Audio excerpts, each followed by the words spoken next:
Telugu cinema పరిశ్రమలో pan India star గా గుర్తింపు పొందిన ప్రభాస్ ఇప్పటికే వరుస ప్రాజెక్ట్స్ తో బిజీగా ఉన్నారు. ఈ నేపథ్యంలో ప్రముఖ దర్శకుడు హను రాఘవపూడితో కలిసి ఆయన మరో సినిమాకు సిద్ధమవుతున్నట్లు తాజా వార్తలు వెలుగులోకి వచ్చాయి. ఇప్పటికే వీరిద్దరి కాంబినేషన్ లో ఫౌజీ అనే పీరియాడిక్ యాక్షన్ డ్రామా తెరకెక్కుతోంది. ఈ సినిమా షూటింగ్ శరవేగంగా జరుగుతున్న సమయంలోనే మరో సినిమా కోసం ప్రభాస్ గ్రీన్ సిగ్నల్ ఇచ్చినట్లు సమాచారం. ప్రభాస్ హను రాఘవపూడి కలయికలో వస్తున్న ఫౌజీ ప్రీ ఇండిపెండెన్స్ ఎరాలో సెట్ చేయబడిన ఓ భారీ యాక్షన్ డ్రామాగా రూపొందుతోంది. ఈ మూవీలో ప్రభాస్ సైనికుడి పాత్రలో కనిపించనున్నారు. హను రాఘవపూడి సీతారామం వంటి సినిమాతో తన దర్శకత్వ ప్రతిభను చాటుకున్నారు.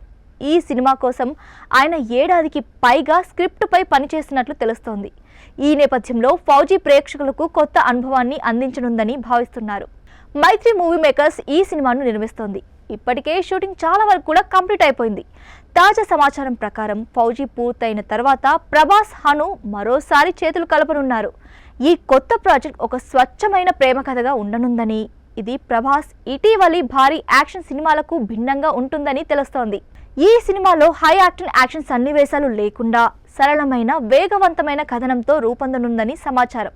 ఈ ప్రాజెక్టును త్వరగా పూర్తి చేసే అవకాశం కూడా ఉందని, ప్రభాస్ ఈ సినిమా కోసం నిర్మాణ సంస్థను కూడా ఖరారు చేసినట్లు వార్తలు వస్తున్నాయి. ప్రభాస్ ప్రస్తుతం ది రాజాసాబ్, స్పిరిట్, సలార్ 2, కల్కి 2 వంటి భారీ ప్రాజెక్ట్స్తో బిజీగా ఉన్నారు. అదనంగా ప్రశాంత్ వర్మ దర్శకత్వంలో ఓ పౌరాణిక చిత్రంలో కూడా నటిస్తున్నారు. ఈ పరిస్థితుల్లో హను రాఘవపూడితో రెండో సినిమా ఎప్పుడు ప్రారంభమవుతుందనేది స్పష్టత రావాల్సి ఉంది. అయితే ప్రభాస్ హను దర్శకత్వ శైలిని ఎంతగానో ఇష్టపడుతున్నారని, ఎక్కడకు వెళ్ళినా ఆయన పనితీరును ప్రశంసిస్తున్నారని చెబుతున్నారు.